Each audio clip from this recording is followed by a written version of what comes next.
আসসালামু আলাইকুম সবাইকে। আশা করি সবাই অনেক অনেক ভালো আছো। আমরা দেখতে দেখতে সরলরেখার লেকচার 5-এ চলে আসলাম। তো গত লেকচার পর্যন্ত আমাদের সরলরেখা অধ্যায়ের উপরে 3.1টা শেষ হয়েছে, বুঝছো? তো আজকের লেকচার থেকে অর্থাৎ লেকচার 5-এর থেকে 3.2 শুরু হবে। তো এই ক্লাসটা সবাই নিজেদের ফ্রেন্ডদের গ্রুপে একটু শেয়ার করে দাও। আজকের থেকে 3.2 শুরু হচ্ছে। কত? 3.2 শুরু হচ্ছে। আজকে থেকে হচ্ছে 3.2 শুরু হচ্ছে। 3.2 শুরু হচ্ছে। 3.2 শুরু হচ্ছে। 3.2 শুরু হচ্ছে আজকের থেকে। সবাই এই ক্লাসটা নিজেদের ফ্রেন্ডদের গ্রুপগুলোতে শেয়ার করে দাও আর মেনশন করে জানায় দাও তোমার কাছের বন্ধুদেরকে, যাদেরকে আপন মনে করো মন থেকে। ওকে, আমরা আজকেও ইনশাল্লাহ একটা টি শার্ট দিব, বাট আজকেও দিব। ওকে, আজকেও দিব। ঠিক আছে, সবাই কি রেডি? দেখি তো, সবাই কি তাহলে রেডি? আচ্ছা, তোমাদের জন্য আমরা ফার্স্ট পেপারের প্রথম সাইকেলটায় 2টা অধ্যায়, ম্যাট্রিক্স নির্ণায়ক আর সরলরেখা ফ্রি করে দিচ্ছি। সাইকেল 2টা পেইডে আসবে, যেটার মধ্যে পুরো ফার্স্ট পেপারের বাদ বাকি সবগুলো অধ্যায় থাকবে ইনশাল্লাহ। এই যে নেক্সট 1 তারিখ থেকে শুরু হবে, আজকে তো 21 তারিখ, নেক্সট 1 তারিখ থেকে শুরু হবে ইনশাল্লাহ। 1,500 টাকায় 1 তারিখ পর্যন্ত তোমরা জয়েন করতে পারবা। আর প্রথম 100 জনের জন্য হচ্ছে ইনশাল্লাহ আমরা টি শার্ট পাঠিয়ে দিব ফ্রিতেই। টি শার্ট আর সূত্রের ক্যালেন্ডার। ওকে, টি শার্ট আর সূত্রের ক্যালেন্ডার পাঠিয়ে দিব। আর ইনশাল্লাহ এই যে নেক্সট শুক্রবারের পরে শুক্রবারে আমরা বুয়েট টেস্ট নেব। কি টেস্ট? বুয়েট টেস্ট নেব, যেখানে বুয়েট স্ট্যান্ডার্ড প্রশ্ন হবে আমাদের গত 3 সপ্তাহের পড়াশোনার উপরে। এই কারণে গত লেকচারগুলোতে, ধরো এই যে আজকে লেকচার 5 হবে, নেক্সট সপ্তাহে লেকচার 6-7 হবে, তাহলে যদি ফার্স্ট পেপারের সরলরেখা অধ্যায় লেকচার 7 হয়ে থাকে, দেখবা ম্যাট্রিক্স নির্ণায়ক অধ্যায়ও মোটামুটি 7-8টা লেকচার হয়ে যাবে। তো দেখা যাবে মোটামুটি 15টার মতন লেকচার এর উপরে ইনশাল্লাহ আমরা সামনে বুয়েট টেস্ট নিব। ঠিক আছে, তো সেই জন্য এই অধ্যায়ের যে পড়ানোগুলা বা পড়াগুলা, এই 2 অধ্যায়ের যে লাস্ট নেক্সট উইক পর্যন্ত পড়ানোগুলা, সেইগুলো ভালো করে প্রিপারেশন নিয়ে ফেলো, বুঝছো? সেইগুলোর উপরে ভালো করে প্রিপারেশন নিয়ে ফেলো, ওগুলোর উপরে বুয়েট টেস্ট হবে। তো এই তো, চলো স্টার্ট করে ফেলি। বিসমিল্লাহির রহমানির রহিম। আমরা শুরু করছি আমাদের আজকের লেকচার 3.2 এর মধ্যে সবচাইতে ফেমাস যে টপিকটা, সেটা হচ্ছে বিভক্তিকরণ। এই বিভক্তিকরণটাই 3.2 পড়ানো হয়। ওকে, এই বিভক্তিকরণটাই 3.2-তে পড়ানো হয় এবং আশা করছি আজকের লেকচারে 3.2টা শেষ করতে পারবো আর কি। ওকে, তো বিভক্তিকরণের মধ্যে মেইনলি পড়াবেটা কি সেইটা চলো শুনি। হেডলাইন দেওয়া হয়েছে বিভক্তিকরণ, খাতায় লিখে ফেলো বিভক্তিকরণ। 3.2 স্টার্টিং দিয়ে লিখো বিভক্তিকরণ, খাতায় দেখো 3.2 স্টার্টিং দিয়ে লিখো বিভক্তিকরণ। ওকে, চলো শুরু করছি তাহলে। আমাদের প্রথম যে পড়াটা, দাঁড়াও কলমটা নিয়ে নেই, 1 সেকেন্ড। আমাদের কলম কোথায়? এই তো, ভেরি গুড। চলো শুরু করি। তো বিভক্তিকরণ বলতে আসলে কি বোঝায়? ধরো নর্মালি তোমাকে জিজ্ঞেস করলাম যে আচ্ছা বিভক্তি মানে কি? বাংলায় পড়েছো না, তাই না? বলো। ব্যাকরণে পড়েছো না? বিভক্তিকরণ, বিভক্তি জিনিসটা কি আসলে বলো তো? ভাঙা, তাই তো, কয়েক টুকরা করা, ভঙ্গন করা, ভক্তি, ভেঙে ফেলা। আচ্ছা, বিভক্তি টুকরা টুকরা করা। এখন এই বিভক্তিকরণের মধ্যে তুমি কোন জিনিসটাকে টুকরা টুকরা করবে, সেটা হচ্ছে ব্যাপার। তো এখানে জিনিসটা এরকম যে, দেখো খেয়াল করে দেখো, প্রথম লেকচারে তোমাদেরকে শিখিয়েছিলাম বিন্দুর অবস্থান। 3.1-এ আমরা একটা বড় অংশ পড়েছি বিন্দুর অবস্থান নিয়ে। তারপরে আমরা 3.1-এই পড়লাম যে 2টা বিন্দুর মাঝখানের দূরত্ব, সেটা নিয়ে পড়েছি অনেকদিন। গত লেকচারে আমরা দেখলাম বিভিন্ন জ্যামিতিক শেপ বুঝবা কেমনে, বা ভিতরকার জিনিসপাতিগুলো কীরকম, সেগুলো বাহুর দৈর্ঘ্য নির্ণয় করে করে কাজ করতে হয়। তো সেইখানে 2 বিন্দুর মধ্যবর্তী দূরত্ব কাজে লাগে, ঠিক? আচ্ছা, এখন মনোযোগ দিয়ে শোনো। এখন কথা হচ্ছে যে 2টা বিন্দুর মাঝখানে যে গ্যাপটা থাকে, লাইক ধরে নাও যে এটা একটা বিন্দু আর এটা একটা বিন্দু, তাহলে এই যে 2টা বিন্দু, সেই 2 বিন্দুর মাঝখানে যদি আমি বলি কতটুকু গ্যাপ, ধরো আমি এখন বলতে পারবো যে আচ্ছা এইটুকু গ্যাপ। এখন এই গ্যাপটাকে, যে 2টা পয়েন্টের মাঝখানের যে গ্যাপটা, ফাঁকা জায়গাটা, সেই জায়গাটাকে বিভক্তি করতে হবে, সেই জায়গাটাকে টুকরা টুকরা করতে হবে। বিভক্তিকরণের মেইন টার্গেটটাই হচ্ছে এটা। বিভক্তিকরণের মেইন টার্গেটটাই হচ্ছে এটা, যে 2টা বিন্দুর মধ্যবর্তী জায়গাকে টুকরা টুকরা করতে হবে। কি জিনিস? 2টি বিন্দুর, তুমি আগে কিছু লিখিও না, যা যা লিখতে বলবো সামনে সামনে লিখবা। 2টি বিন্দুর মধ্যবর্তী অবস্থানকে, মধ্যবর্তী জায়গাকে টুকরো টুকরো করতে হবে, টুকরো টুকরো করতে হবে, ঠিক আছে? তাইলে ধরো তোমাকে আমি 2টা পয়েন্ট দিয়ে দিলাম, দিয়ে বললাম মাঝখানের যে জায়গাটা আছে এটাকে অর্ধেক অর্ধেক করো, 50-50 করো। তাহলে তুমি কি করবা? মনে করো তুমি সুন্দর করে এখানে মিডল পয়েন্টটাকে দাগ দিবা, দাগ দিয়ে বলবো ভাই বামে যা ডান দিকেও তা, এরকম। যদি বলি না আচ্ছা এরকম না, এটাকে 3 টুকরা করো, তাহলে তুমি কি করবা, সমান সমান 3টা ভাগ করবা, যে ভাই এখানে যা আছে এখানেও তা এখানেও তা, এমনি করবা না। তো কথা হচ্ছে গিয়ে আমরা প্রথমত এটাই শিখবো যে দুইটা বিন্দুর মাঝখানের যে জায়গাটা থাকে সেই জায়গাটাকে একদম মিডল পয়েন্ট কেমনে বের করে এবং 3 টুকরা কেমনে করে, এইগুলো নিয়ে আগে ফার্স্টে দেখবো।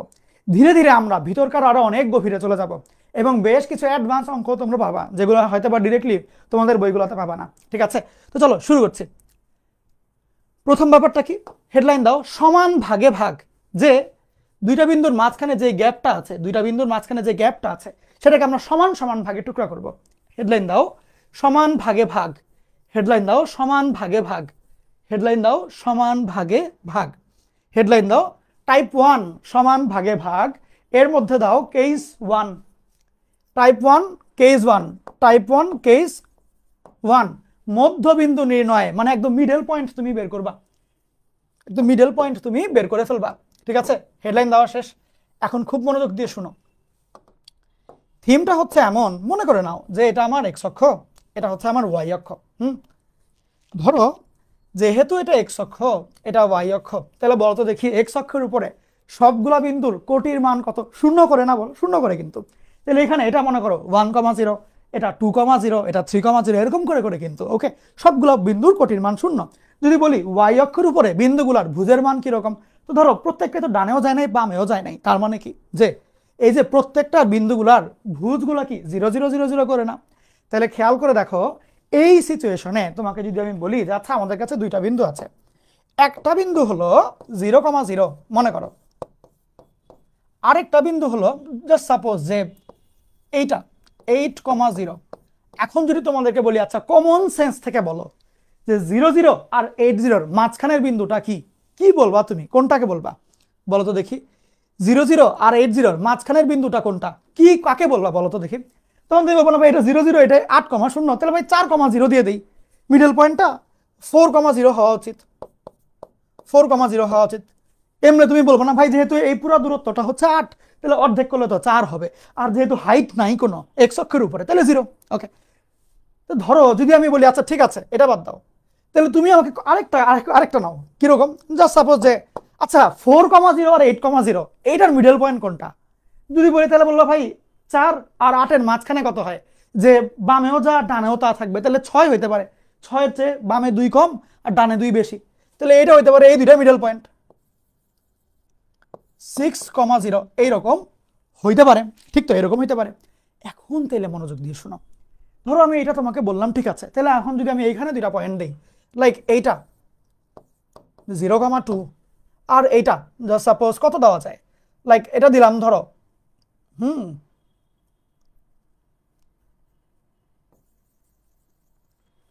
0,8 দিলাম। এখন বলো তো দেখি মিডল পয়েন্ট কত হইতে পারে? কমন সেন্স ইউজ করে বলো, যে এমন একটা পয়েন্ট বলবা যে নিচেও যতটুক উপরে ওটুক থাকবে। চিন্তা করে বলো দেখি তো কি পারো, কি চিন্তা আসে, কেমনে বলা যায়? আমরা ধরো মিডল পয়েন্টটা মনে করে নাও এটা, মিডল পয়েন্টটা মনে করে নাও এটা, তো স্বাভাবিকভাবে ভুজ আর কোটি থাকবে। তুমি এটা শিওর যে এটা ভুজ নাই কোনো? এখন কোটির মানটা কত আসবে এটা বলো, চিন্তা করে বলো, এমনি তোমার কমন সেন্স ইউজ করে বলো, অঙ্গ রঙ্গ করে না। এমন 5 হয় না বলো তো দেখি কমন সেন্স, যে 5-এর চাইতে এদিকে গেলে 3 বেশি, এদিকে গেলে 3 কম, একদম মিডলে থাকে, 5 থাকে মিডলে। এখন কথা হচ্ছে এই যে তাহলে তুমি তো এখন কমন সেন্স ইউজ করে করে বলতে পারছো যে আচ্ছা ভাই 0 আর 8-এর মাঝখানের বিন্দুটা হচ্ছে 4, ভাই 4 আর 8-এর মাঝখানের বিন্দুটা হচ্ছে 6, তারপরে ভাই 2 আর 8-এর ঠিক মিডল পয়েন্টটা হয় 5, বলতে পারো। এখন করলাটা কেমনে? তোমাকে যদি বলি যে আচ্ছা একটা বন্ধু পেয়েছে 4, আরেকটা বন্ধু পেয়েছে 8, তাহলে গড়ে কত পাইলো? তুমি কেমনে কি করো এভাবে চিন্তা করো না, 4 যোগ 8 বাই 2, তাহলে কত আসে? 4 আর 8 হচ্ছে 12 আর নিচে 2 মানে 6, ওই দেখো গড়ই কিন্তু আসছে, গড় মানটাই কিন্তু আসছে। তারপরে ধরো তোমাকে যদি বলি এক বন্ধু পেয়েছে 2, আরেক বন্ধু পেয়েছে 10-এ 8, সেই ক্ষেত্রে ওদের গড় কত হবে? কি করবা? ওই 2 + 8 বাই 2 করবা, অটোমেটিক 5 পাবা। গড় জিনিসটার মানে তো এটাই, মিডল, সবচেয়ে মাঝখানে কে আছে, তাই না বলো? তাহলে তার মানে হচ্ছে তোমাকে যদি কখনো মিডল পয়েন্ট বের করতে বলে তখন তুমি বেসিক গড় করে ফেললেই হয়ে যায়, বেসিক গড় করে ফেললেই হয়ে যায়। তাহলে খেয়াল করো এইখানে আমি যেসব বিন্দুগুলো নিয়ে কাজ করছি প্রত্যেকেরই হয় কোটির মান 0 অথবা ভুজের মান 0। সেই ক্ষেত্রে যেটা 0 না ওদেরকে গড় করে ফেললাম আমি, যেটা 0 না লাইক 4 8 ওদেরকে গড় করলে 6 আসে। এখন যদি এমন হয় যদি এমন হয় যে ধরে নাও একটা পয়েন্ট হচ্ছে আমাদের এইটা, জাস্ট সাপোজ যে ধরো মনে করো এইটা 4,2, আরেকটা পয়েন্ট ধরো এইটা 8,2। এখন চিন্তা করে বলো, এই দুইটার যে মিডলে, মাঝখানে যে মিডলের পয়েন্টটা, সেই পয়েন্টটা কত হইতে পারে? বুদ্ধি করে বলো। তখন আমরা কি করব? তখন ভুজগুলারও গড় নিব, কোটিগুলারও গড় নিব। ব্যাপারটা বুঝছো? সেই ক্ষেত্রে ভুজ আছে কত কত, 4 আর 8, তাহলে গড় করলে কত হয়? 4 + 8/2 মানে 6 আসে। কোটি কত আছে? 2 আর 2, সবাই যেহেতু সমান গড় 2 আসবে। তারপরেও দেখাই দেই 2 + 2/2 কোটি 2 আসবে। অর্থাৎ ভুজগুলার গড় করলে হয় 6, কোটিগুলার গড় করলে হয় 2। তাহলে এই যে মিডল পয়েন্ট আসলো। তার মানে কখনো যদি তোমাকে কোনো দুইটা বিন্দু দিয়ে বলে মাঝখানের পয়েন্টটা কত, তুমি সুন্দর মতন দুই বিন্দুর ভুজ দুইটার গড় বের করবা, সেটা হবে মাঝখানের গড়, মাঝখানের বিন্দুর গড়, আর কোটি দুইটার গড় বের করবা, মাঝখানের বিন্দুর কোটি। এমনি করে চলে আসবে সবকিছু, বুঝছো? এইখানে যা কিছুই দেখাইলাম এটা এক্সপেরিমেন্টাল। এটা ধরো তাইলে মধ্যবিন্দু নির্ণয় কেমনে কি করব? তোমাকে দুইটা পয়েন্ট ওরা দিয়ে দিবে, এগুলো লিখবা। এখন যেটা আমি বলে দিব লিখবা। তোমাকে ধরো দুইটা পয়েন্ট দিয়ে দিল, যে একটা হচ্ছে এ বিন্দু যার ভুজ হচ্ছে x1, কোটি হচ্ছে x2 বা y1, আরেকটা বি বিন্দু যার ভুজ হচ্ছে গিয়ে x2, কোটি হচ্ছে y2। এখন যদি বলি এই দুই বিন্দুর মাঝখানের পয়েন্ট কত, কি করবা? ভুজগুলাকে ধরে গড় করবা, কোটিগুলাকে ধরে গড় করবা। এই দুই বিন্দুর ভুজের গড় হবে মাঝখানের পয়েন্টের ভুজ, এই দুই বিন্দুর কোটির গড় হবে মাঝখানের বিন্দুর কোটি। সিম্পল কথা। তাইলে সিম্পল ভাবে তোমাকে যদি বলি দুইটা বিন্দু আছে, একটা a5,6, একটা b3,2, সেই ক্ষেত্রে এদের মিডল পয়েন্ট কত হবে? কি করা যাবে বলো? যে এদের যে মধ্যবিন্দুটা সেই মধ্যবিন্দুটা হবে সুন্দর করে যে এটার ভুজ আর এটার ভুজ, এই দুইটাকে গড় করতে হবে। তাহলে 5 + 3/2। সেম ভাবে কোটির ক্ষেত্রে এটার কোটি গড় করে ফেলবা, তাহলে 6 + 2/2, 6 + 2/2, যা কিছু আসলো এটাই হবে মধ্যবিন্দু, তো এই ভুজকোটি হবে মধ্যবিন্দুর ভুজকোটি। তাহলে 5 + 3 মানে 8/2 কত হয়? 4 হয়। তাহলে এই যে ভুজটা হয়ে যায় 4, কোটিটা কত হয়? 8/2, এটাও 4, 4,4। তাহলে এমনি করে যে কোনো দুই বিন্দুর মাঝখানের বিন্দুটা বের করতে পারবে না, তো সিম্পল ভাবে গড় করে দিলেই হয়, ভুজকোটিকে গড় করে দিলেই হয়। ঠিক আছে? সবাই হচ্ছে একটু এগুলো তুলে ফেলো, এই জায়গাটা তুলো খাতায়, এই জায়গাটা তুলো। আমি 1 মিনিট পুরো দিলাম। এই জায়গাটা তুলে রাখো।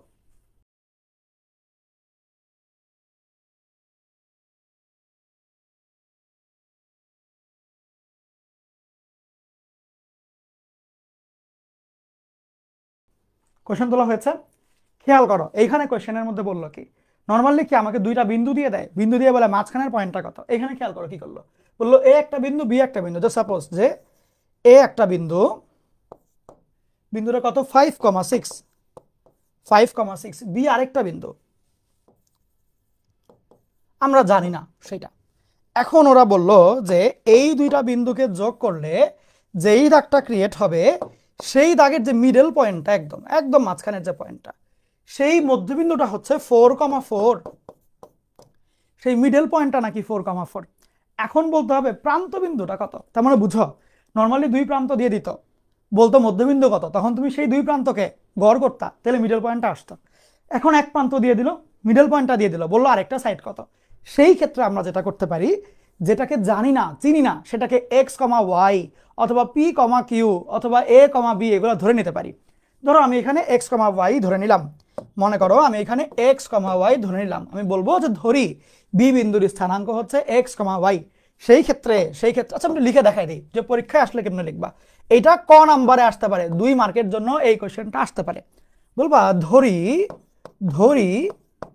বি বিন্দুর স্থানাঙ্ক হলো x,y। স্থানাঙ্ক লেখার সময় অবশ্যই 3টা দাগ দেওয়া লাগবে, তো সেই ক্ষেত্রে এখন যদি বলা হয় যে এ ও বি বিন্দুর মধ্যবিন্দু কত? 4,4। তো সেক্ষেত্রে সিম্পল ভাবে যে এ, বি এর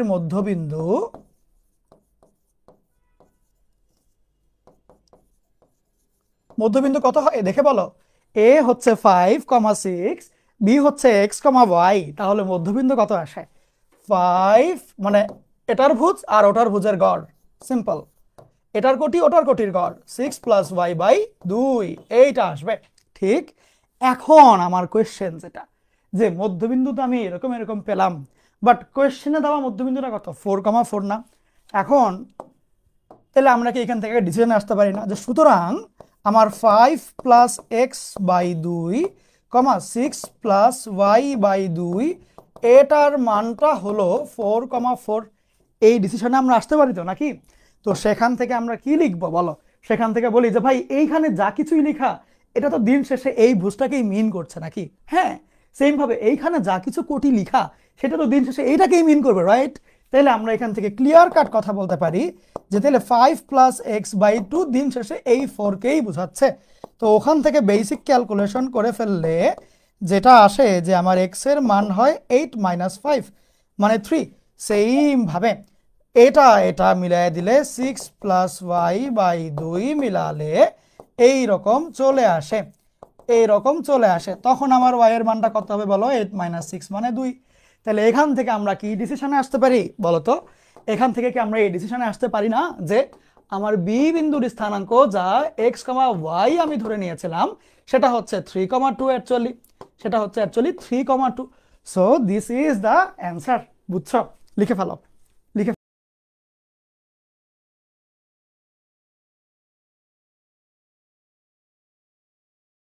আসো এইবার এই কোয়েশ্চেনটা তুলে ফেলো, এই কোয়েশ্চেনটা তুলে ফেলো। কোয়েশ্চেন তোলার জন্য টাইম দেওয়া হলো 1 মিনিট। হ্যাঁ, তুলো। দেখো প্রচুর বোর্ডে আসছে, কিন্তু অনেকবার বোর্ডে আসছে। তুলো।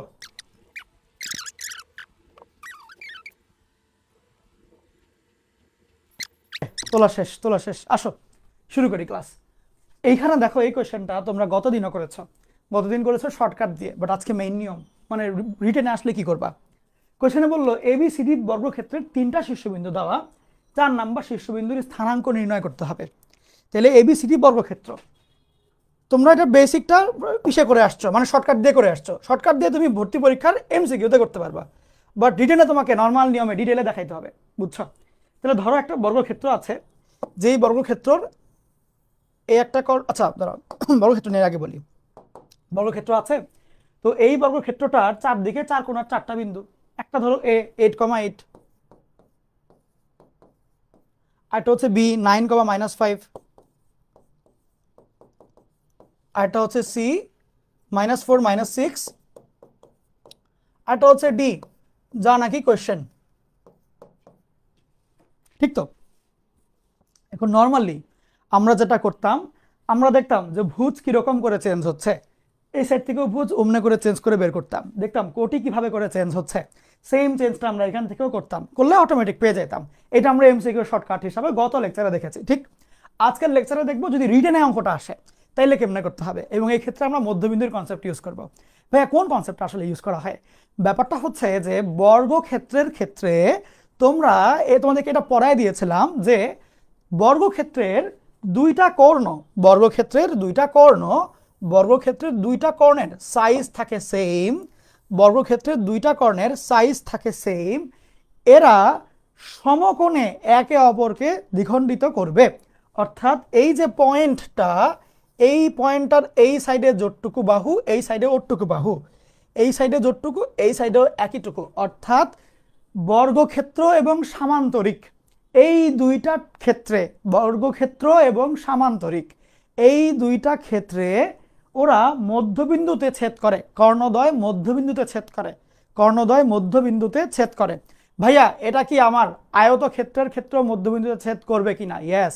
বর্গক্ষেত্র, আয়তক্ষেত্র, সামান্তরিক, রম্বস এই 4টা চতুর্ভুজের ক্ষেত্রেই কর্ণদ্বয় মধ্যবিন্দুতে ছেদ করে। তাইলে খাতায় তুলে ফেলো, উপরে লিখে রাখো বা স্টার দিয়ে লিখো, বর্গক্ষেত্র লিখো, স্টার দিয়ে লিখো, বর্গক্ষেত্র কমা রম্বস, জলদি জলদি লিখো, তাড়াতাড়ি লিখো, বর্গক্ষেত্র কমা রম্বস কমা আয়তক্ষেত্র কমা সামান্তরিক এর কর্ণদ্বয় পরস্পরকে সমদ্বিখণ্ডিত করে, পরস্পরকে সমদ্বিখণ্ডিত করে, এর কর্ণদ্বয় পরস্পরকে সমদ্বিখণ্ডিত করে। এরপরে সমদ্বিখণ্ডিত যেখানে লিখলা একটা গোল দাও, সমদ্বিখণ্ডিত মনে করো আজকে সমদ্বিখণ্ডিত লেখা, গোল দাও, গোল দিয়ে নিচে এরকম তীর চিহ্ন দিয়ে লিখো মধ্যবিন্দুতে ছেদ করে, মধ্যবিন্দুতে ছেদ করে, এটা লিখো। খাতায় লিখো, এটা মধ্যবিন্দুতে ছেদ করে, বুঝছো? তাহলে কয়টা, কোন কোন চতুর্ভুজের ক্ষেত্রে এটা হয়? মানে যেগুলোর বাহুগুলো সমান বা বাহুগুলো সমান্তরাল, সিম্পল কথা, বুঝছো? তাহলে সেটা হইতে পারে বর্গক্ষেত্র, হইতে পারে রম্বস, হইতে পারে আয়তক্ষেত্র, হইতে পারে সামান্তরিক। মানে সিম্পল কথা, বাহুগুলো সমান সমান্তরাল থাকলেই, বিপরীত বাহুগুলো সমান সমান্তরাল থাকলেই কর্ণ দুইটা মধ্যবিন্দুতে ছেদ করে। এটুক ব্যাপারটা ক্লিয়ার তো নাকি? এখন তাহলে এখানে এইটা দিয়ে আমরা এই অঙ্কটা সলভ করবো কেমনে? কথা হচ্ছে খুবই সুন্দর, সহজ বাংলা। ব্যাপারটা হইলো এরকম যে সিম্পল কথা, এই কর্ণের মধ্যবিন্দু যা, এই কর্ণের মধ্যবিন্দু একই হবে। ভাই আরেকবার বলেন। মানে কথা হচ্ছে কর্ণ দুইটা তো মধ্যবিন্দুতে ছেদ করবে নাকি? তার মানে এই কর্ণটা ঠিক যেই পয়েন্টে ছেদ হবে ওইটা হবে এই কর্ণের মধ্যবিন্দু, এবং এই কর্ণটাও ঠিক যেই পয়েন্টে ছেদ হবে সেটা হবে এই কর্ণের মধ্যবিন্দু। ভাইয়া একটু আরেকবার বুঝান, একটু ফিল ক্লিয়ারলি পাই নাই, আর একটু ফিল দরকার আমার। আসো ভালো করে বুঝো। ধরো এটা একটা সামান্তরিক আঁকলাম আমি, মনে করো সামান্তরিক। এখন তুমি আমারে বলো, এই সামান্তরিকের এই যে কর্ণটা, এই কর্ণের সাইজ যদ্দূর, দাঁড়াও, এই কর্ণটার সাইজ যতটুকু, এই কর্ণটার সাইজ কি ওটুকুই না? আর ছোট না? দেখো এটা তো ছোট, এটা বড়, ঠিক তো? কিন্তু কথা হচ্ছে এরা যেই পয়েন্টে ছেদ করে সেই পয়েন্টটা হচ্ছে এটারও মধ্যবিন্দু আবার এটারও মধ্যবিন্দু। খেয়াল করে দেখো, ও বড় হইতে পারে কিন্তু মিডল পয়েন্ট এটাই। ও ছোট হইতে পারে সাইজ, এটা চাইতে এটা তো এত বড়, এটা ছোট, বাট মিডল পয়েন্ট আমার দিন শেষে এটাই। তার মানে যদি কোনো চতুর্ভুজের বিপরীত বাহুগুলো সমান এবং সমান্তরাল থাকে, দ্যাট ক্যান বি বর্গক্ষেত্র, that can be rhombus, that can be সামান্তরিক আর আয়তক্ষেত্র, এনি অফ দ্য ফোর। তো সেই ক্ষেত্রে আমার কর্ণ দুইটা মিডল পয়েন্টে ছেদ করবে একে অপরের, বুঝছো? তাইলে এইটা যদি তুমি ক্লিয়ার হয়ে থাকো, যদি তুমি এইটা ক্লিয়ার হয়ে থাকো, সেই ক্ষেত্রে বলো যে এই পয়েন্টটা কি তাহলে এই কর্ণেরও মধ্যবিন্দু আবার এই কর্ণেরও মধ্যবিন্দু হবে, ঠিক? তাহলে এখানে আমরা বলতে পারি এই পয়েন্টটা হচ্ছে দুই কর্ণের কমন মধ্যবিন্দু, মানে সেমই। তাহলে আমি এই কর্ণের তো দুইটা প্রান্তবিন্দুকে চিনি, তাহলে এই দুই প্রান্তবিন্দু দিয়ে আমি কি এই মধ্যবিন্দুটা বের করতে পারবো? ধরো যদি আমি বলি যে এটা ও বিন্দু, তাহলে আমি কি এটা বলতে পারবো না ও এ বি এর মধ্যবিন্দু নাকি এসি এসি এর মধ্যবিন্দু? এটা আমি বলতে পারবো, ও এসি এর মধ্যবিন্দু, এইটা আমি বলতে পারবো। সুতরাং আমি এটাও বলতে পারবো, সুতরাং ও বিন্দুর স্থানাঙ্ক, ও বিন্দুর স্থানাঙ্ক হচ্ছে 8-4/2, 8-6/2, ওখান থেকে যেটা আসবে 4/2 মানে 2, 2/2 মানে 1, এটা আমরা বলতে পারবো। এখন কথাটা হচ্ছে এটা করলামটা কেন? কারণটা হইলো এই কর্ণের মধ্যবিন্দু যে ওই কর্ণের মধ্যবিন্দু একই। এখন কথা হচ্ছে এই কর্ণের মধ্যবিন্দু আমরা বের করতে পারলাম কেন? বিকজ আমার দুইটা প্রান্তবিন্দু জানা ছিল, এ জানা ছিল, সি জানা ছিল, ওই জন্য দুই প্রান্তবিন্দুকে গড় করে বের করে ফেললাম, ঠিক? বাট এই কর্ণের বিন্দুগুলো ইউজ করে কি আমি মধ্যবিন্দু বের করতে পারবো? বলো, পারবো? পারবো না তো। কেন? কারণ এই প্রান্তবিন্দু জানলেও এই প্রান্তবিন্দু তো জানিই না। ঝামেলাটা বুঝছো? তো সেই ক্ষেত্রে যেটাকে জানি না সেটাকে কি ধরবো? এক্স কমা ওয়াই। বলবো দেখেন, দেখেন ও বিন্দু বিডি এর মধ্যবিন্দু, এমনি যাবো আবার পরে, বুঝছো? বলবো দেখেন ও বিডি এর মধ্যবিন্দু, ও বিডি এর মধ্যবিন্দু। সুতরাং ওইখান থেকে আমরা একটা কনক্লুশনে আসতে পারি যে ও বিন্দুর স্থানাঙ্কটা হবে বি আর ডি এর মিডল পয়েন্ট। তাহলে বি হচ্ছে 9 আর এক্স, তাহলে 9 + x/2, কমা কোটিগুলো কত? 5 আর y, তাহলে -5 + y/2। তাহলে দেখো এই যেটার মধ্যবিন্দু হচ্ছে 2,1 আর এইটার মধ্যবিন্দু হচ্ছে xy ওয়ালা কিছু একটা, দুইটাই কি সেম বিন্দু না? তাহলে আমরা কি এখান থেকে একটা কনক্লুশনে আসতে পারি না যে ভাই যা কিছু বললেন মেনে নিলাম, মেনে নিলাম ভাই, মেনে নিলাম।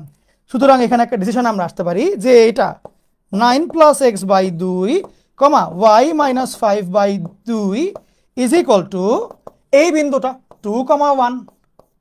সেখান থেকে কি আমরা এই জায়গায় যাইতে পারি না যে দেয়ারফর এটা এটা সমান ধরে, মানে 9 + x/2 সমান 2 চিন্তা করলে আমার x এর মান কত আসে দেখো তো? 4 হয়, বিয়োগ করলে -5, তাহলে x = -5। সেম ভাবে এইটা এটাকে ইকুয়াল ধরলে, অর্থাৎ y - 5/2 = 1 ধরলে আমার y এর মানটা কত আসে? এখানে হয় 1 নাকি 2, আর ওইটার দিকে চলে 7 আসে, তাহলে y = 7। তাহলে আমরা কি এখান থেকে ডিসিশনে আসতে পারি না যে সুতরাং ডি বিন্দুর স্থানাঙ্কটা হচ্ছে আমার -5,1 -5,1 আসবে। সিম্পল তো, বুঝছো? এমনি করে বের করে ফেলবা। তাহলে যখন মধ্যবিন্দু, মানে যখন তোমাকে 3টা বিন্দু দিয়ে বলবো 4 নম্বরটা বের করো, তখন তুমি বলবা এক কর্ণের মধ্যবিন্দু = আরেক কর্ণের মধ্যবিন্দু। একটু আগে আমি যে লাইনটা লিখে দিলাম, হ্যাঁ, যে সামান্তরিক রম্বস বলে বলে, ওই লাইনটাকে তুমি ভিন্ন একটা কলমের কালি দিয়ে এইরকম বক্স করে রাখো, এরকম বক্স করে রাখো, ইট উইল হেল্প ইউ। এই টাইপের ম্যাথ খুবই বেশি ফেমাস, এগুলো ভর্তি পরীক্ষাতে প্রচুর আসে, ঢাকা ইউনিভার্সিটিতে প্রচুর দেয়, বুঝছো? এগুলো ভর্তি পরীক্ষাতে প্রচুর আসে এবং এইচএস এর জন্য খুবই ইম্পর্টেন্ট। তোমাদের কি 7 আসছে নাকি? 7? যাক, আমরা চলো দেখি, ভুল হইতেও পারে। দেখি তো 7 আসা উচিত তো। আমরা 1 ভুলে লিখেছি, আচ্ছা যাক 7 হবে, আমি ভুলে লিখেছি। আচ্ছা,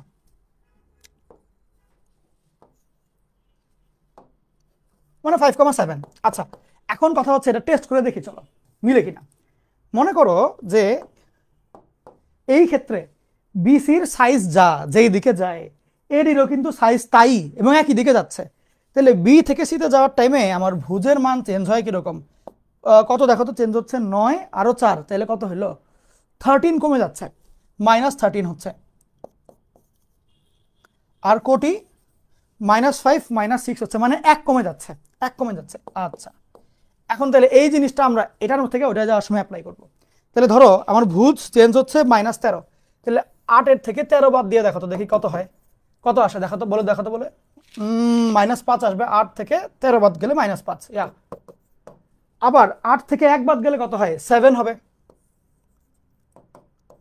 দেখো তো ঠিক আসলো কিনা, এই যে -5,7, বুঝছো? তাহলে এরকম করে যখন নাকি তুমি রিটেনের নিয়মে অঙ্কটা মিলাবা, এরপরে তুমি আবার এমসিকিউ ট্রিক দিয়ে টেস্টও করবা যে দেখি এমনি করে শুদ্ধ হইলো কিনা, বুঝছো? এগুলো কিন্তু করিও, এগুলো কিন্তু ট্রিক, ভর্তি পরীক্ষা বলো, এইচএসসি পরীক্ষা বলো, এই টাইপের ম্যাথ খুবই ইম্পর্টেন্ট। সেই ক্ষেত্রে এই শর্টকাট ট্রিকগুলো অ্যাপ্লাই করে অ্যান্সার মিলায় তারপরে সামনে আঁকাবা। প্রত্যেক বছর অনেক বাচ্চা ভালো করে পরীক্ষাটা দেয়, কিন্তু উত্তরে একটু একটু ভুলের কারণে দেখা যায় যে চান্স মিস হয়ে যাচ্ছে, ভালো সাবজেক্ট মিস হয়ে যাচ্ছে। তো সেই ক্ষেত্রে এই ব্যাক ক্যালকুলেশনগুলো করে করে রিভাইজ করাটা ইম্পর্টেন্ট, বুঝছো? ঠিক আছে, ওকে ওকে ওকে, আসো আমরা সামনে আগায় যাই। দেখা শেষ, এবার তুলো হচ্ছে এই কোয়েশ্চেনটা। This is kind of different question, right? দেখি তো সামান্তরিক, এটা সামান্তরিক দিয়ে, হ্যাঁ ডিফারেন্ট কোয়েশ্চেন। এটা তুলো, দেখো সেলিব্রিটি, দেখো কত জায়গায় আসছে, ফলোয়ারই ফলোয়ার, সব বোর্ডকে একবার ডাক দেয়।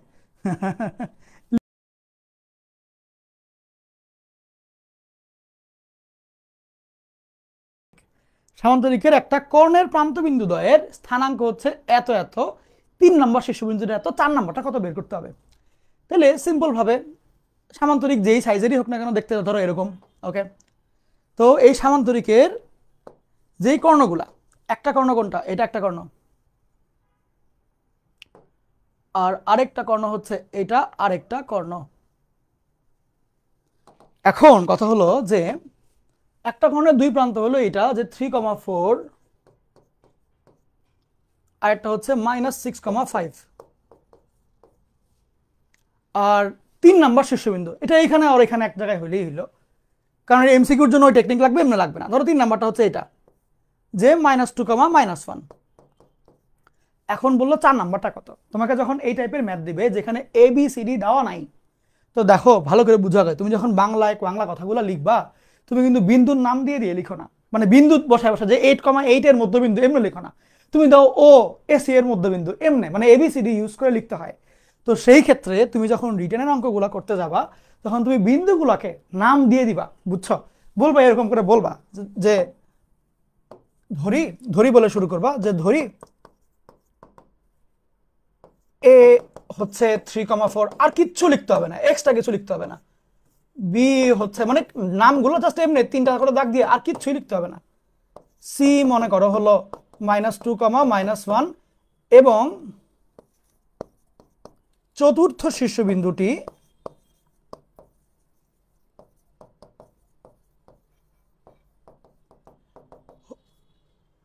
ডি x,y এমনি ধরে নিবা। ফার্স্ট অফ অল তুমি এমনি ধরে নিবা, দ্যাট মিনস তুমি আগের থেকেই স্বীকার করছো যে ডি বিন্দুটা হলো আমার x,y।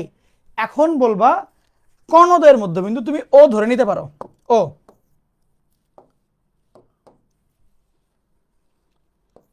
ও ধরে নিতে পারো যে ও, দেখো কোন, দেখো এই ও বিন্দুটা কিন্তু এই কর্ণেরও মধ্যবিন্দু, এই কর্ণেরও মধ্যবিন্দু, বাট কাজ কোনটা দিয়ে শুরু করবা? যেই কর্ণের 2টা প্রান্তবিন্দু আছে, বিকজ ওটা তো বের করতে পারবা। তো তাহলে এটা আছে ওইটা আছে, তাহলে এটা দিয়ে ও বের করতে পারবা। তাহলে আমরা তো ABCD ধরে নিলাম না একটু আগে, তাহলে চলো নাম দিয়ে দেই। এটা এ ছিল, বি হচ্ছে 6 - 5, এটা বি ছিল, এটা সি ছিল, এটা ডি ছিল। আচ্ছা, নাম চেঞ্জ হয়ে গেছে একটু, চতুর্ভুজের নাম হবে হচ্ছে গিয়ে A C B D, whatever, সমস্যা নেই, তো কোনো ভুল করবে না, ভুল করবে না তোমাকে কেউ। যাই হোক, এবি ও এ বি এর মধ্যবিন্দু, ডিফারেন্ট কালি দিয়ে লিখে দেই, ও এ বি এর মধ্যবিন্দু, সুতরাং ও বিন্দুর স্থানাঙ্ক কত হবে? এ আর বি এর মিডল পয়েন্ট, তাহলে 3 - 6, তাহলে 3 - 6/2, 4 আর 5, তাহলে 4 + 5/2 কত আসবে দেখো তো? -3/2 আর 9/2, এটা হচ্ছে কি আমার ও বিন্দুর স্থানাঙ্ক। এখন সেইম ভাবে যদি আমরা এটা দিয়ে আসি, আমার কাছে ডি বিন্দু নাই, বাট ও বিন্দু কিন্তু অলরেডি চলে আসছে, তখন আমরা সামনে আগাইতে পারবো। না তুললেও সমস্যা নাই, আমি তোলার জন্য টাইম দিব, না তুললেও সমস্যা নাই, আমি তোলার জন্য টাইম দিব।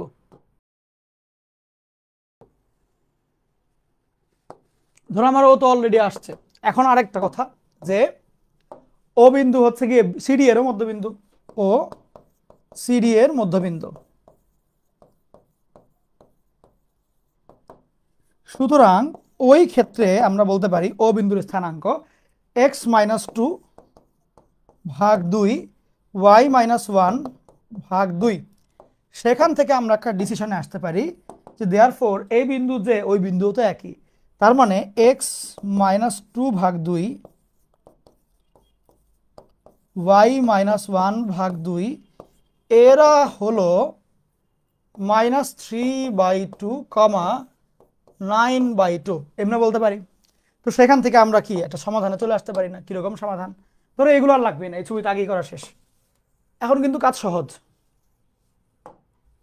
কিরকম? জাস্ট সাপোজ যে, তার মানে x-2/2 = -3/2, 2 কাটা হয়ে গেলে x-2 = -3, বা একসাথে করে ফেললে -3 + 2 অর্থাৎ -1, অর্থাৎ x = -1। Same thing goes for what? y-1/2 = শুধুমাত্র 9/2, সেখান থেকে 2 কাটা, y = 10, অর্থাৎ দিন শেষে আমার বি বিন্দু, সরি কোন বিন্দু জানি ছিল, এটা ডি বিন্দু, ডি বিন্দুর স্থানাঙ্ক হয়ে যাচ্ছে -3, 10, এইটা চলে আসে, তাই তো? এইটা কিন্তু চলে আসে, কাজ কিন্তু সহজ। ওকে, -1, 10 আসছে তোমাদের। ভাইয়া সামান্তরিকের ক্ষেত্রফল কি 2 × AB ত্রিভুজ লেখা যায় কিনা? হ্যাঁ হ্যাঁ, যায় তো, যায় তো, বিকজ সামান্তরিক হচ্ছে একদম মিডল পয়েন্ট দিয়ে কাট করে। সামান্তরিক, আয়তক্ষেত্র, রম্বস, বর্গক্ষেত্র সবগুলোকেই বলতে পারবে। কেন? কারণ বিপরীত বাহুগুলো সমান এবং সমান্তরাল, ওই কারণে। আচ্ছা, এখন ফার্স্টে এই পার্টটা লিখে শেষ করো, যাদের লিখা বাকি। আমি 30 সেকেন্ড টাইম দিব এখানে, এই পার্টের জন্য আমি 30 সেকেন্ড টাইম দিব। এই পার্টটাকে লিখে শেষ করো, এরপর আমরা আবার ওই পার্টে যাব, ওই পার্টের জন্য আবার 30 সেকেন্ড টাইম। আমরা আরেকটা জিনিস দেখব, মধ্যবিন্দু রিলেটেডই, বাট এটা একটু অ্যাডভান্স, এটা মেইনলি ইঞ্জিনিয়ারিং ভর্তি পরীক্ষার জন্য তোমাদের লাগবে। কিরকম ভাবে লাগবে আমি একটু টেকনিকটা বলে দেই। ধরো তোমাকে একটা কোয়েশ্চেন দিল, মধ্যবিন্দু নির্ণয়েরই অঙ্ক, তোমাকে একটা কোয়েশ্চেন দিল। কোয়েশ্চেনের মধ্যে ওরা একটা ত্রিভুজের 3টা বাহুর 3টা মধ্যবিন্দু দিয়ে দিয়েছে। যেমন দেখো, এই যে ত্রিভুজটা, তুমি আগে কোয়েশ্চেন লিখিও না, আমি আগে বুঝাচ্ছি, আগে কোয়েশ্চেনটাকে মাথায় ঢুকাও, পরে আমি টাইম দিব লেখার জন্য, সমস্যা নাই। একটা ত্রিভুজের 3টা বাহু, এটা একটা, এটা একটা, এটা একটা, 3 বাহুর 3টা মধ্যবিন্দু, লাইক একটা হচ্ছে এটা, একটা হচ্ছে এটা, একটা হচ্ছে এটা। ধরো ওরা তোমাকে মধ্যবিন্দু 3টা দিয়ে দিল, দিয়ে বললো এইবার বলো ত্রিভুজের শীর্ষবিন্দু 3টা কত আসবে। দিস ইজ দ্য কোয়েশ্চেন, যে একটা ত্রিভুজের 3 বাহুর 3টা মধ্যবিন্দু দেওয়া আছে, নাও জিজ্ঞেস করছে যে শীর্ষবিন্দুগুলা কত করে করে আসবে। এখন এই কোয়েশ্চেন তুমি কেমনে সর্ট আউট করবা? ব্যাপারটা হলো এরকম, যে তোমাকে যদি একটা ত্রিভুজের 3টা বাহুর 3টা মধ্যবিন্দু দেওয়া থাকে এবং বলা হয় যে 3টা শীর্ষবিন্দু তুমি বের করে দাও এই বাহুর মধ্যবিন্দুগুলা ইউজ করে করে, সেই ক্ষেত্রে শীর্ষবিন্দুগুলাকে তুমি এই সব সূত্র ইউজ করে বের করতে পারবা। টেকনিকটা খুবই সহজ। যখন তোমার এ বিন্দু লাগবে, তখন এ বিন্দুর সাথে লাগানো যেই 2 বাহু, সেই 2 বাহুর ভুজগুলাকে যোগ করবা।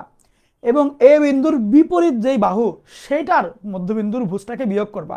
তাহলে কি কথা, যেই বিন্দু নির্ণয় করছো সেটা সাথে লাগানো বাহুর থেকে ভুজ নিয়ে যোগ দিবা আর অপোজিটের বাহুর ভুজকে বিয়োগ করবা। তাইলে দেখো এই বিন্দুর সাথে এই বাহু লাগানো, এটার ভুজ হচ্ছে x3, এটার ভুজ হচ্ছে x2, তাহলে এ বিন্দুর সময় x3 প্লাস x2 করবা আর এই বিন্দুর অপোজিটেরটা যেটা লাগানো নাই ওই বাহুর ভুজটা বিয়োগ করে ফেলতে হবে -x1। Same thing goes for B and C also.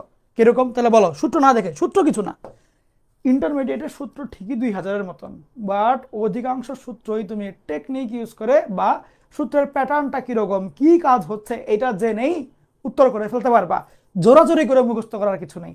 এই যে আমি তোমাকে কথাটা বললাম যে তুমি যে কোনো শীর্ষবিন্দু যখন নিবা তুমি কি দেখবা, এই শীর্ষবিন্দুর সাথে কোন কোন বাহু লাগানো আছে সেই বাহুগুলোর থেকে ভুজ দুইটাকে নিয়ে নিবা, লাইক x1 and x3, সেই দুইটাকে যোগ করে ফেলবা আর দেখবা ওই বিন্দুর অপোজিটের ভুজ কোনটা x2 সেইটাকে বিয়োগ করে ফেলবা। সেম থিং যাবে হচ্ছে এটার জন্যও। কোনটার জন্য, ধরো তুমি কোটি লাগবে, তাহলে এই বি এর সাথে লাগানো দুই বাহুর কোটি কত x3 y1, মানে বুঝতেই পারছো y1 y3, আর অপোজিটের যে কোটিটা y2 সেইটা হবে বিয়োগ y2। শেষ। দেখো সূত্র কি কষ্ট করে জোর করে মুখস্থ করা লাগলো? নো, তুমি একবার শিখবা। সূত্র শেখার মানে এই না গড় গড় করে রিডিং পড়ে পড়ে মুখস্থ করলাম, জোরে জোরে রিডিং দিলাম বাসায় সবাই জানে ছেলে অঙ্ক পড়ছে, অঙ্ক জোরে জোরে পড়ছে, এইরকম না। কি হচ্ছে, কাকে যোগ দিব, কাকে বিয়োগ দিব, কেন, এই জিনিসগুলো ভালো করে জানা থাকলেই না সূত্র আর কষ্ট করে মুখস্থ করতে হবে না, দেখবা আরামসে সব কাজ হয়ে যাচ্ছে। ওকে, তাহলে সেম সি এর জন্য একই নিয়ম। এটা তুলো, খাতায় তুলো, এটা খাতায় তুলে ফেলো, এটা খাতায় তুলে ফেলো। টাইম দেওয়া হলো। আসো দেখো কোয়েশ্চেনটায় কি বললো, কোয়েশ্চেনটায় বললো যে এইখানে একটা ত্রিভুজ আছে। কি আছে, একটা ত্রিভুজ আছে, ত্রিভুজের নাম কি এবিসি ত্রিভুজ। এই ত্রিভুজের তিনটা শীর্ষ, বা এবিসি আগে লিখে নেই, এবিসি, বিসি সি এ এবির মধ্যবিন্দুর স্থানাঙ্ক যথাক্রমে এটা এটা এটা। বিসিটা হচ্ছে 2 4, তাহলে বিসির মিডল পয়েন্টটা হচ্ছে আমার 2,4, ভিন্ন কালি দিয়ে লিখি 2,4, সি এর হচ্ছে 50 আর এবি এর হচ্ছে 4 - 2, 4 - 2। এখন এবার যদি তোমাকে বলা হয় যে আচ্ছা বলো এবার তাহলে মিডল পয়েন্ট কত কত, কাজ কিন্তু খুবই সহজ, কাজ কিন্তু খুবই সহজ। ধরো তুমি যখন এ বিন্দু বের করবা, টেকনিকটা কি, এ বিন্দুর ক্ষেত্রে লাগানো বাহু দুটার ভুজের যোগফল, তাহলে 4 + 5, আর অপোজিটেরটার ভুজ বিয়োগ করবা -2। সেম কোটির ক্ষেত্র 0 - 2, এটা বিয়োগ -4, কত আসে দেখো, 9 বিয়োগ 2 মানে 7 -6, এটাই উত্তর, সহজ। সেম ভাবে আমরা যদি যাই হচ্ছে বি বিন্দুর স্থানাঙ্কের ক্ষেত্রে,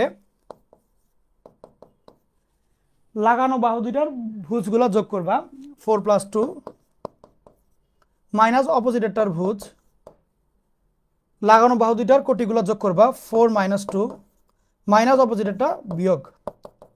তো সেই ক্ষেত্রে 4 আর 2 এর 6 বিয়োগ 5 মানে 1, 4 বিয়োগ 2 মানে 2, সিম্পল। তারপরে এবার যাবো সি বিন্দুর স্থানাঙ্ক। দেখো মুখস্থ না গেছে, সূত্র কি আমি মুখস্থ করে আসছি তোমার মনে হয়? আরে না রে ভাই, তুমি যে আমাকে ধরো ভাই বলেন x1 y1 দিয়ে বলেন, ভাই বলেন x1 প্লাস কত x3 প্লাস, আমি লিটারালি এমনি বলতে পারবো না, বিকজ সূত্র মনে রাখার টেকনিক ওইটা না। সূত্র এরকম না যে তুমি মানে জোরে জোরে রিডিং দিয়ে গড়গড়ায় বলতে পারছো, ওইটা না। কাকে কিরকম ভাবে ট্রিট করতে হবে সেইটা হচ্ছে সূত্র। যে এই বি বের করার সময় ওকে আর ওকে যোগে রাখতে হবে, আর ওকে রাখতে হবে নেগেটিভ। এই যে কার কোন সংখ্যাটাকে কেমনে আচরণ করতে হবে, অ্যাপ্রোচটা কিরকম হবে, that is the main thing of the সূত্র, বুঝছো? ও মনে করে করে আগাইতে হয়, সূত্র জোরে জোরে রিডিং পরে মুখস্থ করার জিনিস না। ওকে আসো, তাহলে সি এর ক্ষেত্রে আমার 5 আর 2 মিলে যা হবে বিয়োগ যাবে কত 4। সেম আমার হচ্ছে গিয়ে সি এর ক্ষেত্রে 4 + 0 মাইনাস -2 মানে +2, তাহলে কত হয় 5 আর 2 এর 7 বিয়োগ 3 মানে হ্যাঁ 4 আর 2 এর 6। তাহলে দেখো আমার এ বি সি বিন্দুগুলো চলে আসছে, এটা এটা এটা, সুন্দর না? লিখো লিখো লিখো। পরীক্ষায় কি এভাবেই করবো কিনা? হ্যাঁ, ইঞ্জিনিয়ারিং ভর্তি পরীক্ষা এটা আসবে, সেই ক্ষেত্রে এভাবেই করবা। এটা ইঞ্জিনিয়ারিং এর জন্য স্পেশাল। ডিরেক্টলি কি করছো কেন করছো এত কিছু বলতে হবে না, জাস্ট সূত্র বসাই দিবা, উত্তর বেড়ে যাবে। -2 করলে কত হয়? +2 হবে না? বুঝছো কাহিনী আরাফাত? আমরা আমাদের পেইড কোর্সের ক্লাসগুলো জুমে নিব ইনশাল্লাহ, তখন তোমরা ডিরেক্টলি কথা বলে বলে কাজ করতে পারবা। ওকে, ঠিক আছে। এখন বলে আবার আমি ভুল, আরে প্যারা নাই। শোনো, যে কোনো কনফিউশনে তোমরা আমার সাথে শেয়ার করবা, বুঝছো? আচ্ছা, আমরা তো পড়ছিলাম টাইপ 1, তাই না? বিভক্তিকরণের মধ্যে টাইপ 1 আমরা পড়ছিলাম, যেখানে সমান ভাগে ভাগে টুকরা করছে, সমান টুকরা করছে। আমরা এখন দেখবো হচ্ছে, মানে আমরা টাইপ 1 পড়ছিলাম সমান সমান ভাগ হচ্ছে, মধ্যবিন্দু মানে কি সমান সমান। এখন টাইপ 1 এর মধ্যে কেস 1 পড়েছিলাম, যেই কেসের মধ্যে আমরা দেখছিলাম মধ্যবিন্দু নির্ণয়। এখন দেখবো কেস 2 যেখানে ভর কেন্দ্র নির্ণয় করব। সো নাও হোয়াট ইজ ভর কেন্দ্র? ভর কেন্দ্র জিনিসটা কি? ভর কেন্দ্র মানে হচ্ছে যে একটা বস্তুর সমস্ত ভর যেই বিন্দুতে কেন্দ্র করা আছে বা কেন্দ্রীভূত আছে বলে মনে করা হয়। এগুলো কি বললেন ভাই, ফিজিক্স বইয়ের কথাবার্তা বলে ফেললেন। সিম্পল কথা, দেখাই, দাঁড়াও, না দেখাইলে ফিল পাবা না। কিছু তো পাচ্ছিও না, দেখাবো কেমনে?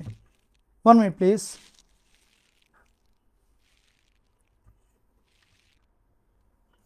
জাস্ট সাপোজ দ্যাট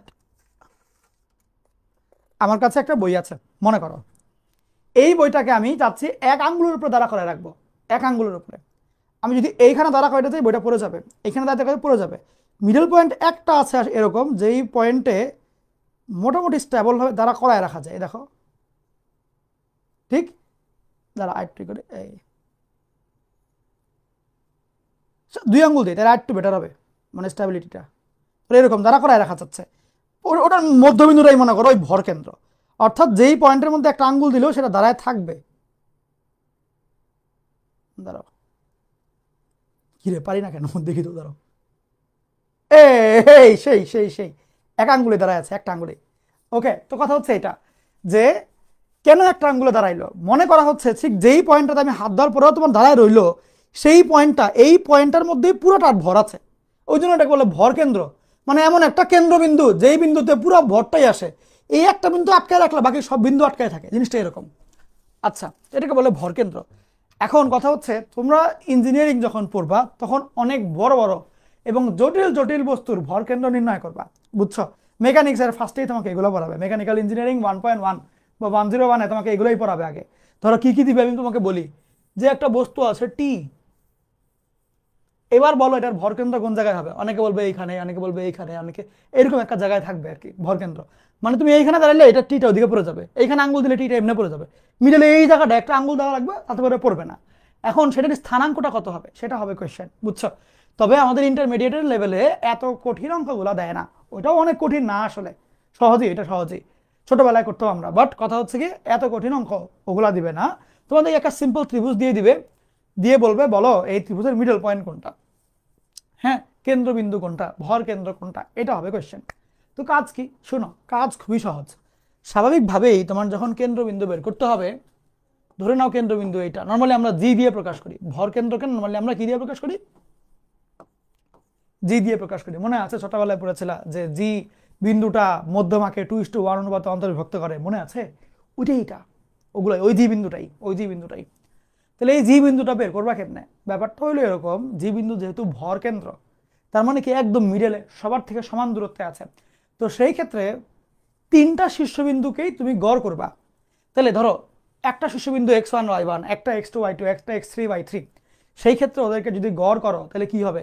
ভুজগুলার গড়, কোটিগুলার গড়। তাহলে ভুজ কে কে আছে? x1 x2 x3, তাহলে x1 যোগ x2 যোগ x3, 3টাকে গড় করতে গেলে কি দিয়ে ভাগ দিবা? 2 দিয়ে? 3 দিয়ে ভাগ দিবা না? সেম ভাবে y1 y2 y3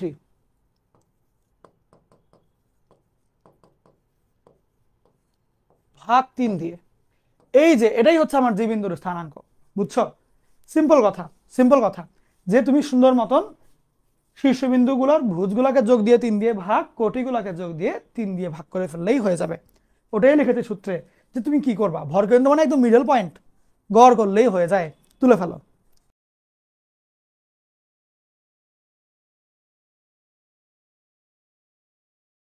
কি টেকনিক, কাজ খুবই সহজ। ভরকেন্দ্র কি দিয়ে প্রকাশ করি আমরা? জি দিয়ে প্রকাশ করি নরমালি। কেমনে করে? সুন্দর, 2 4 9 ভুজগুলাকে ধরে ধরে যোগ দিয়ে 3 দিয়ে ভাগ, কোটিগুলাকে 3 8 2 3 8 2 যোগ দিয়ে 3 দিয়ে ভাগ। সেই ক্ষেত্রে 9 আর 4 13 আর 2 15/3 5, 8 আর 2 10, 8 যোগ 13 13/3। এই হলো উত্তর, এই হলো উত্তর। একজন বলেছে স্যার আমি পেতে চাই, বন্ধুদের কাছে শেয়ার করো, তোমার শেয়ার যত বেশি হবে তত বেশি তোমার সম্ভাবনা বেড়ে যাবে। ঠিক আছে, সহজ কিন্তু, কোশ্চেন সহজ, অনেকবার বোর্ডে আসছে। চলো, বললো একটা ত্রিভুজের দুইটা শীর্ষবিন্দু হচ্ছে অত অত, ভর কেন্দ্রটা হচ্ছে অত, 3 নম্বর শীর্ষবিন্দুর স্থানাঙ্ক বের করো। কাজ খুবই সহজ, একটাকে এ ধরবা, একটাকে বি ধরবা, ভর কেন্দ্র জি, আর 3 নম্বর শীর্ষবিন্দুটা হচ্ছে সি। সেই ক্ষেত্রে জি বিন্দুর, আচ্ছা তাহলে সি কে তুমি যদি এক্স কমা ওয়াই ধরে নাও, তাহলে জি বিন্দুর স্থানাঙ্কটা কেমনে বের করতে পারবে বলো? যে 2 + 6 + x ভাগ 3 কমা 7 + 1 + y ভাগ 3, এই ভ্যালুটা হচ্ছে 6,4। তাহলে কত আসে এখানে দেখো, যে 8 + x ভাগ 3, 8 + y ভাগ 3।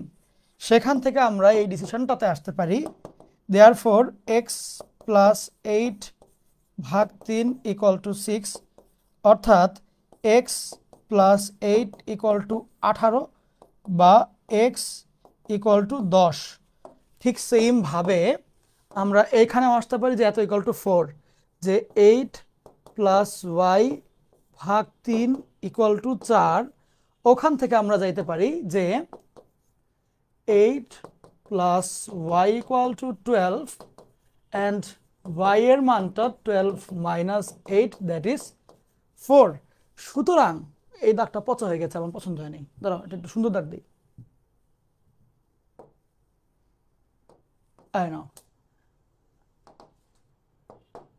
তার মানে আমাদের যে সি বিন্দুটা ছিল সেটার স্থানাঙ্ক এক্স কমা ওয়াই না হয়ে হবে হলো 10,4।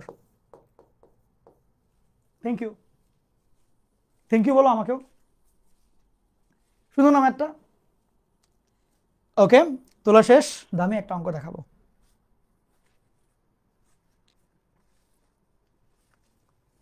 দামি একটা জিনিস দেখাবো আজকে। তোলা শেষ সবার, আসলে দামি জিনিস দেখাই, সুন্দর জিনিস। কথা হচ্ছে এরকম যে ভরকেন্দ্র বলতে কি বোঝায় এটা তো তুমি জেনে ফেলেছো, তাই না? ভরকেন্দ্র জিনিসটা কি আসলে? ভরকেন্দ্র হচ্ছে এমন একটা পয়েন্ট, মানে একদম সোজা বাংলায় বললে এমন একটা পয়েন্ট যেখানে আঙ্গুল রাখলে ত্রিভুজটা নড়বে না, ওইখানে আটকায় থাকবে, এটা মানে তো ভরকেন্দ্র, তাই না? আসলে কি হয় ভরকেন্দ্র বলতে, আসলে কি হয়? আঙ্গুল দিয়ে আটকে থাকে ওইটাই। যদি একটু থিওরিটিক্যালি যাই, জিনিসটা এরকম যে ধরো ভরকেন্দ্র যদি এইটা হয়ে থাকে, মনে করো এটা ভরকেন্দ্র, এটা হওয়ার ভরকেন্দ্র এটা হওয়ার মানেটা হচ্ছে যে তুমি যদি এই বিন্দুর থেকে 3টা শীর্ষে 3টা দাগ দাও, তাহলে দেখবা এই ত্রিভুজটা 3 টুকরা হয়ে যাবে। খেয়াল করে দেখো, এই পুরো ত্রিভুজটা 3 টুকরা হয়ে যাচ্ছে। দেখো এখান থেকে 3টা দাগ দিলে, এই একটা টুকরা, এই একটা টুকরা, এই একটা টুকরা। তো যদি এরকম হয় যে এটা এ শীর্ষবিন্দু, এটা বি শীর্ষবিন্দু, এটা সি শীর্ষবিন্দু, এবং এটা হচ্ছে জি,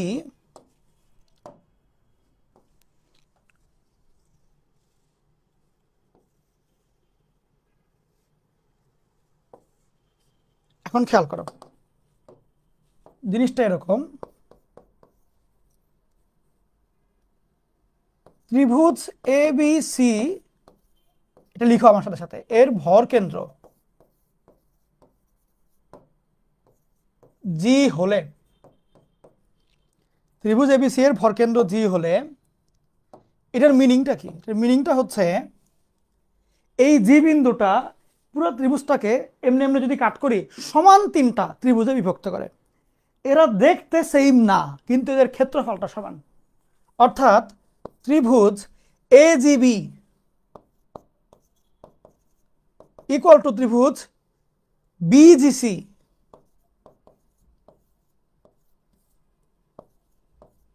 ইকুয়াল টু ত্রিভুজ সিজিএ, অর্থাৎ ভর কেন্দ্রটা পুরো বড় ত্রিভুজটাকে সমান তিনটা ত্রিভুজে ভাগ করে, সমান তিনটা ত্রিভুজে ভাগ করে ফেলে, সমান তিনটা ত্রিভুজে ভাগ করে। বুঝছো? এটা হচ্ছে ভরকেন্দ্রের মেইন ব্যাখ্যাটা। এটা একটু লিখো, এটা দিয়ে ম্যাথ আছে, এখন একটা বিদেশি ম্যাথ আছে, এটা একটু লিখে নাও আগে। এখন তুলো এই কোয়েশ্চেনটা, ইংলিশেই তুলবা, ইংলিশেই তুলবা, আমি একটু পরে বাংলাটাও বলে দিব, তখন আবার বাংলাও তুলবা। বুঝছো? আর সামনে ভর্তি পরীক্ষাগুলোর মধ্যে খুব নাম করা একটা ইউনিভার্সিটি আছে আইইউটি, ওকে? তো ওই জায়গাতে কোয়েশ্চেন ইংলিশেই হয়, বাংলায় হয়ই না, বিকজ এটা ইন্টারন্যাশনাল, তো বিদেশি অনেক স্টুডেন্টরা আসে, তো এটা শুধুমাত্র ইংলিশেই প্রশ্ন করে। তো ওইটার জন্য এখন থেকে একটু একটু করে ম্যাথের টার্মগুলা, ফিজিক্সের টার্মগুলা, এগুলার ইংলিশ ভার্সনগুলোও জেনে রাখবা। আগে ইংলিশে লিখবা, আমি বাংলা বলে দিব, ওইটাও তখন লিখবা। ওকে, কোয়েশ্চেনটাকে তুলো, টাইম দেওয়া হলো 1 মিনিট, ইংলিশে তুলে রাখো খাতায়। আমি চাইলে বাংলাটা করে নিয়ে আসতে পারতাম, বাট ইচ্ছা করে যেটা থাকুক, তুমি ইংলিশ শিখো একটু।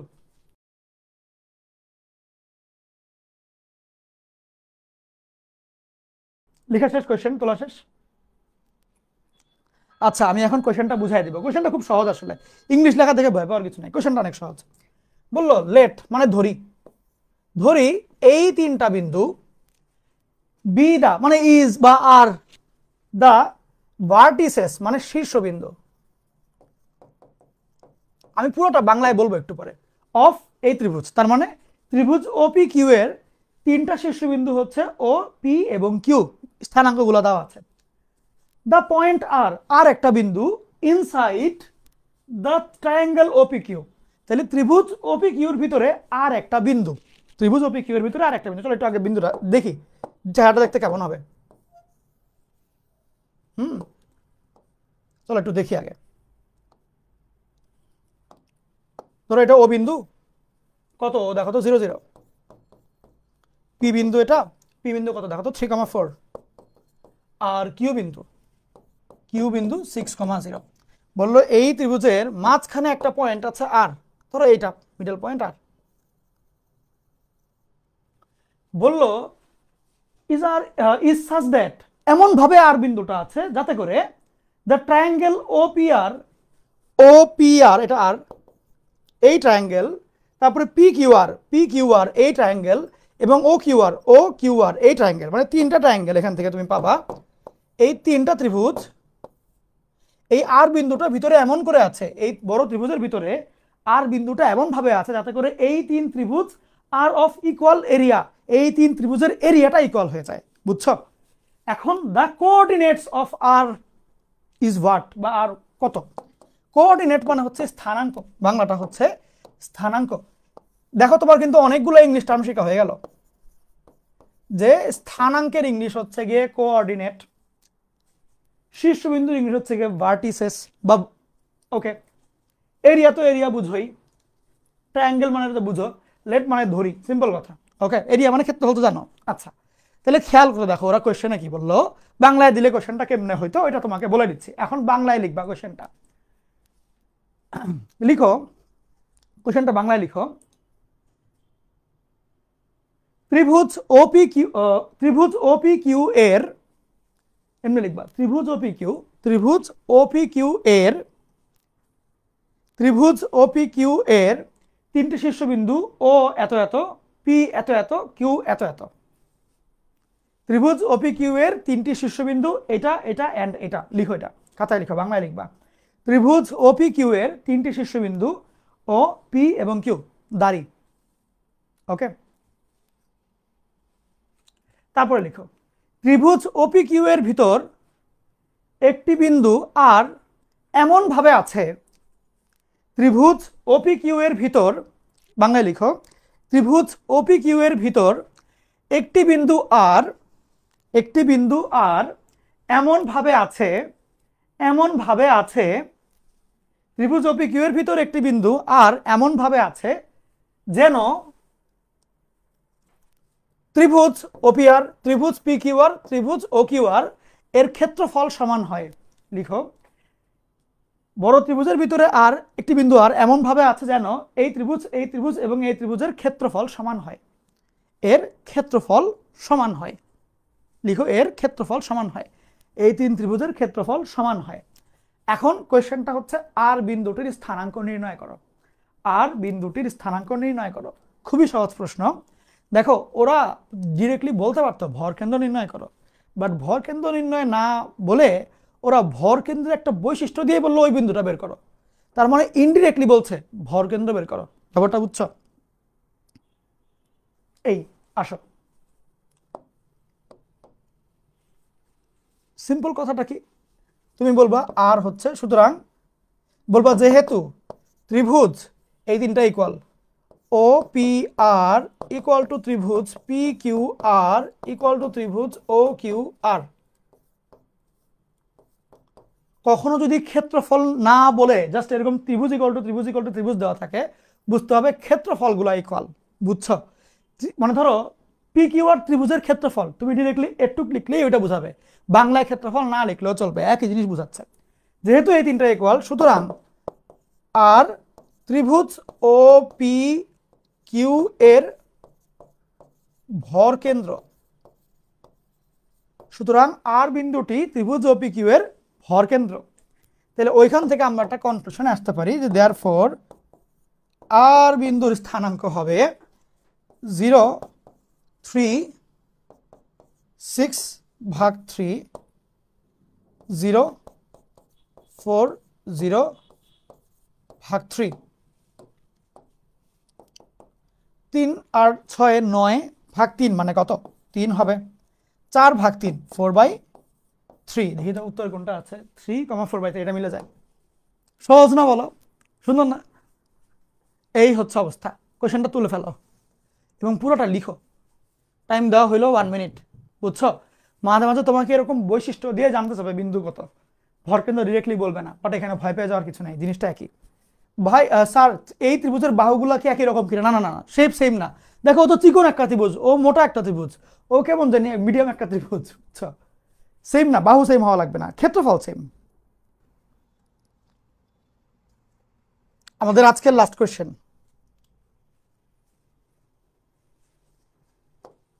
কোশ্চেনটা তুলে ফেলো তাড়াতাড়ি করে।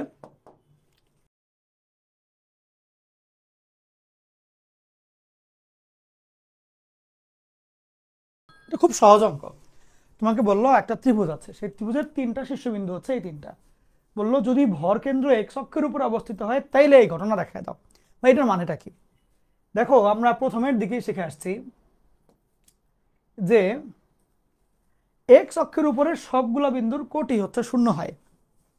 আর যদি বলে কোনো একটা বিন্দু ওয়াই অক্ষের উপরে, এর মানে ওরা ইনডিরেক্টলি বলছে যে ভুজটা হচ্ছে 0। বুঝছো?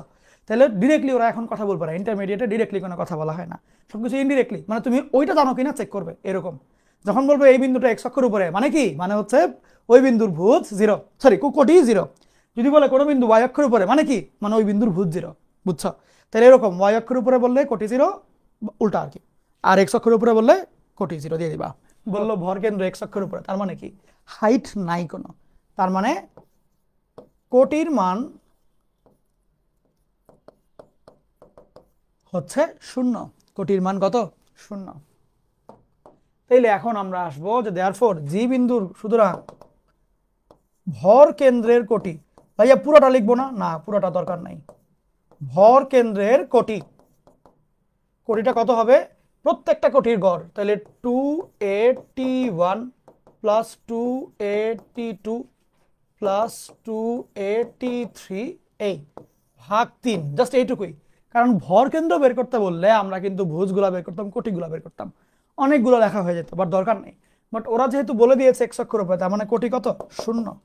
তার মানে কোটি যদি 0 হয়, 2 এ যদি কমন নেই, t1 যোগ t2 যোগ t3 ভাগ 3, সেই ক্ষেত্রে 3 এদিকে 2 এ কাটাকাটি হবে, আলটিমেটলি 2 এ t1 যোগ t2 যোগ t3 ইকুয়াল টু 0, 2 এ কাটাকাটি, তাহলে t1 যোগ t2 যোগ t3 ইকুয়াল টু 0 হয়ে যাবে। বুঝছো? এই হলো ঘটনা। কাজ কিন্তু সুন্দর, এটাই দেখাইতে বলেছে আমাকে। যদি এখন কোয়েশ্চেনটা হচ্ছে তোমরা হোমওয়ার্ক করবা। হোমওয়ার্কে কি থাকবে যে ভরকেন্দ্র ওয়াই অক্ষের উপর অবস্থিত হলে কি হইতো এটা বের করবা। এমন হইতে পারে আমি এবারের উইকলি টেস্টে ভরকেন্দ্র ওয়াই অক্ষের উপরে দিয়ে দিলাম, এটাও হইতে পারে। আমি কিন্তু সব হিন্ট দিয়ে রাখি যে উইকলিতে কই থেকে প্রশ্ন আসবে, তো ভালো করে পড়ে আসলে কিন্তু গিফট পাওয়া যায়। ওকে,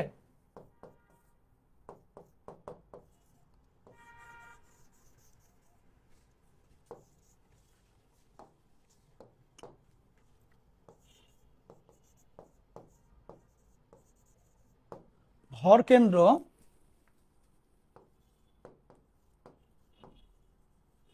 ওয়াই অক্ষের উপর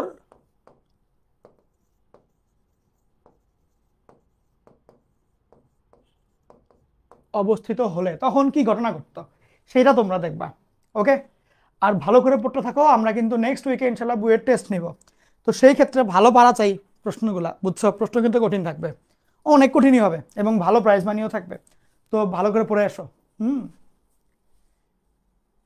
ঠিক আছে, দেখি। ওকে, ভালো থাকো সবাই, নেক্সট দিন দেখা হবে। আমরা আজকে দেখলাম হচ্ছে যেটা, যে যদি সমান ভাগে ভাগ হয় তাইলে কিরকম হইতে পারে। তো এই ক্ষেত্রে আমরা দুইটা কেস দেখলাম। কেস ওয়ানে ছিল মধ্যবিন্দু নির্ণয়, কেস টু ছিল ভরকেন্দ্র নির্ণয়। নেক্সট দিন দেখবো যদি সমান ভাগে ভাগ না হয় সেই ক্ষেত্রে কি হবে, যে টাইপ টু র্যান্ডম ভাগে ভাগ, যে সমান ভাগে না র্যান্ডম ভাগে, সেই ক্ষেত্রে ঘটনা কিরকম হবে সেগুলো নিয়ে নেক্সট দিন দেখবো। বুঝছো? সবাই ভালো থেকো, আবার দেখা হবে।